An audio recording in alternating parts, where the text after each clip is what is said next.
Hello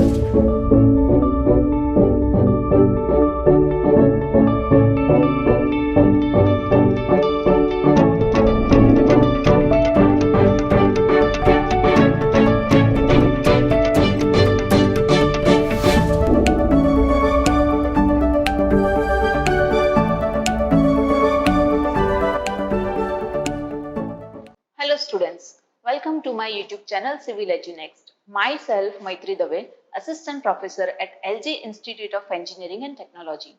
Today's topic is Traffic Engineering. So without wasting much time, let us begin our first lecture for Traffic Engineering.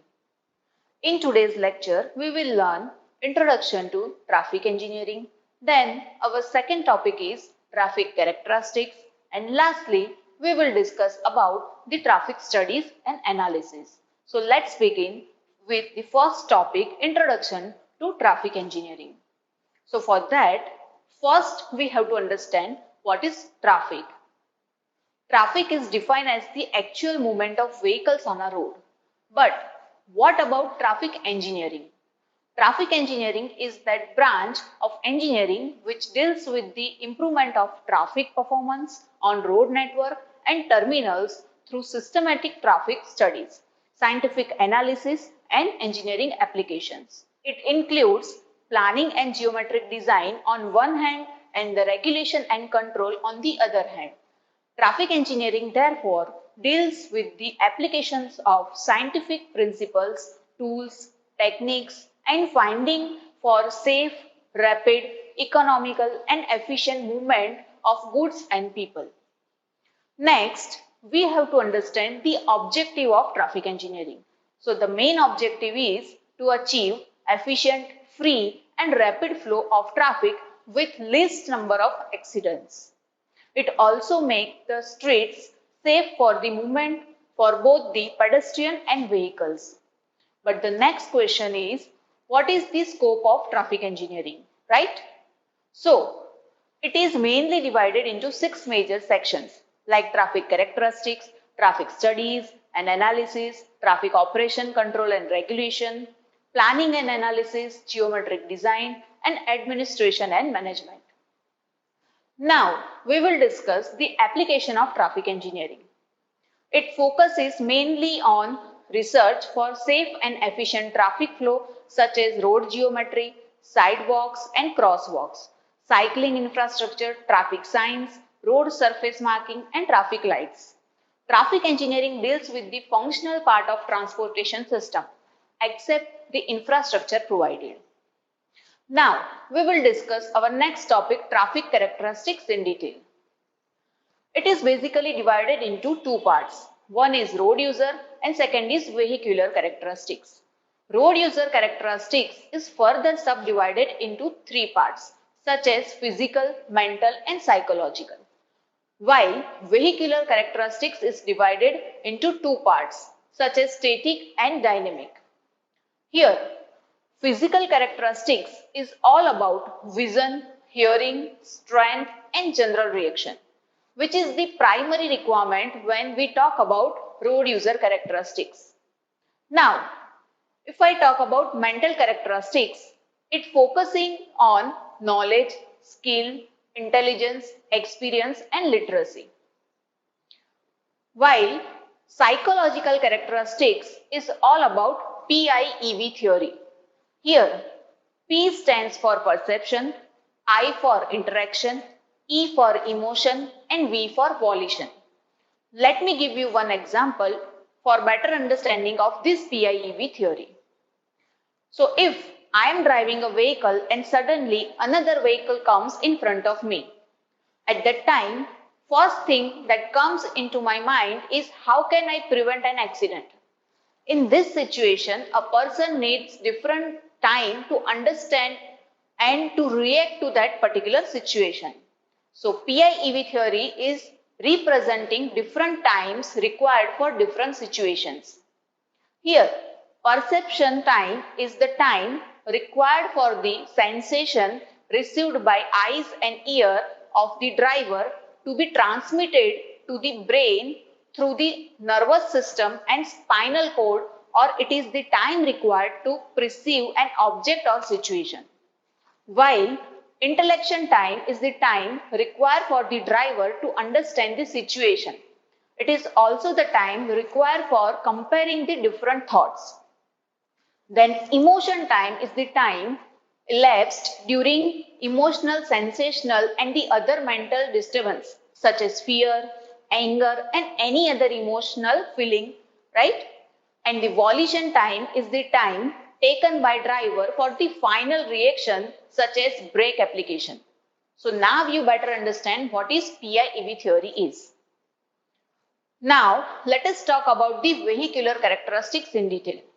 As I said, it is divided into two parts. Let's discuss first part, static characteristics first.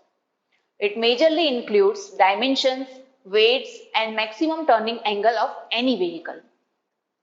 Now the second part is dynamic characteristics, which includes speed, acceleration, braking characteristics and power of engine of any vehicle.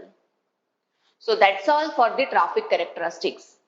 Now let us move to our last topic for today's lecture, which is traffic studies and analysis.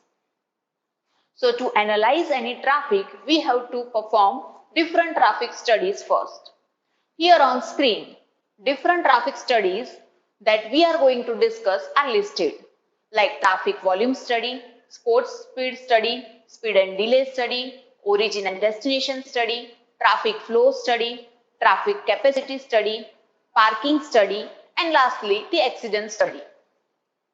Now, let us discuss traffic volume study first. So, the concept of traffic volume is the number of vehicles crossing a section of road per unit time to any selected period. So, the unit of that traffic volume is vehicles per hour or vehicles per day. Now, let us discuss its application.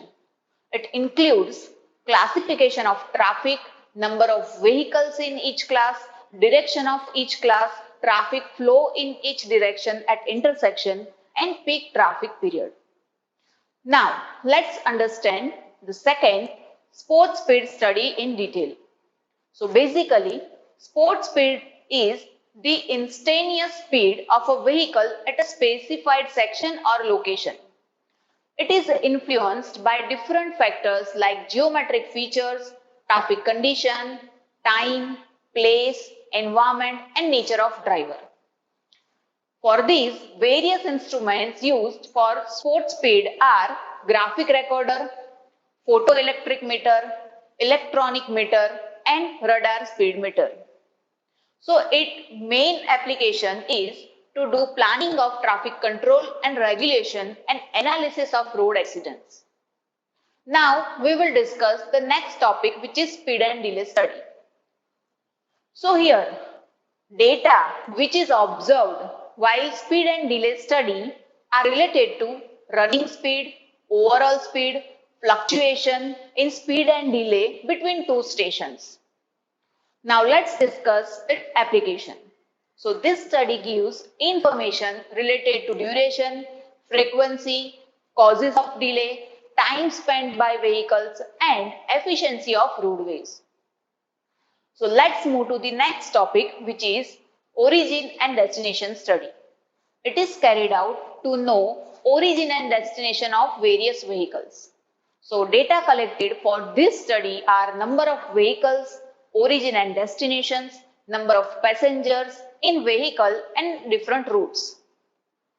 For that, different methods are used. First method is house interview method. So in this method, random sample of 0.5 to 10% of the population is selected and the residents are visited the trained person who collect the travel data from each member of household. The data collected might be useful either for road planning network and other road facilities. So the question comes in our mind is which type of data will be collected. So the data collection like number of trips, modes of transport and their origin and destination are majorly connected. Now the second method of origin and destination survey is license plate method. So this method is consists of nothing but the registration number of vehicle entering or leaving area which is under the survey. So now let's discuss the third method, which is written postcard method. So in this method, the questionnaires are handed over the drivers at the survey point and requesting to all the drivers to complete the information and return it by the post. Now let's move to our fourth method, which is roadside interview method.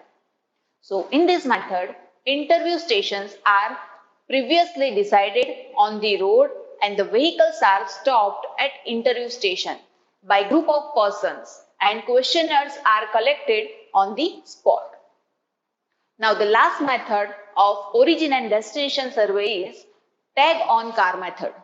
So in this method, at each point where road cross, vehicles are stopped and tag is fixed. The tag for different survey station have different shapes or color to identify the survey station. The vehicles are stopped again at the exit point where the tags are removed. The time of entering and leaving the area may be marked on the tags in order to determine the journey time. Now you know the different method of origin and destination survey. Now the last topic of origin and destination survey is its application. So it mainly used for planning the road network and other facilities, also to regulate movement of heavy vehicles. We can also construct new bridges as per traffic demand. So these are the applications. Now let's understand traffic flow study in detail. So the first question is, what is traffic flow? Traffic flow is the study of intersections between vehicles, drivers and infrastructure, including highways and traffic control devices. So traffic stream generally has flow and counterflow along a common route, unless the stream is separated into pair of one-way flows by proper design or regulation. So transfer of vehicles from one traffic lane to the next adjacent lane is called diverging and merging. Here the basic traffic operations are diverging, merging, crossing and weaving are shown on the screen. Now the next topic is its application. So its application is to design geometric features such as number of lane, width of carriageway, traffic capacity and traffic volume. Now let us discuss traffic capacity. So traffic capacity is the ability of a roadway to accommodate traffic volume. It is expressed as the maximum number of vehicles in a lane or a road that can pass a given point in unit time, usually an hour. So vehicles per hour per lane or roadway is the unit. Now we will discuss about how it can be determined. For determination of theoretical maximum capacity, one equation is there as shown on screen, which is C is equal to 1000 V by S, where C is equal to capacity of single lane, vehicle per hour, V is the speed which is in kilometer per hour and S is equal to average center to center spacing of vehicle. And the last we will discuss about its applications. It has many applications, but we will talk about some of them, right?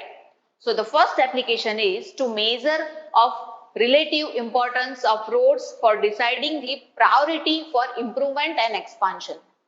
It is also used in planning, traffic operation and control of existing facilities and to design new facilities also. And the last is to analyze the traffic pattern and trends. Now let us discuss the next topic, parking study in detail. So parking study is the major problem in big cities. Any vehicle will at one time be parked short time or longer time. Provision of parking facility is essential. Need for parking space is usually very great in areas of business, residential and commercial activities. With this study, demand and provision of parking facilities is worked out. There are some ill effects like traffic congestion, accidents, environmental problems, obstruction to emergency vehicles are there. So there are few methods used for parking survey are like in-out survey, fixed time sampling and license plate method. Now let's see the applications of this parking study. It is mainly used to improve existing parking facilities and to suggest provision of new parking facilities. Now, the last study is accident study. So, accident mainly occur only due to the fault of driver or the person who drive the vehicles. The problem of accident is very acute in road transportation due to complex flow pattern of vehicles, traffic present of mixed traffic and pedestrians.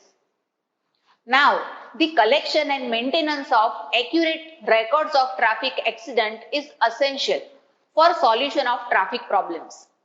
For that, the data which is required is date, time, person involved in accident, location, details of vehicle involved, nature of accident, road and traffic condition, primary causes of accident, financial loss due to accident are there.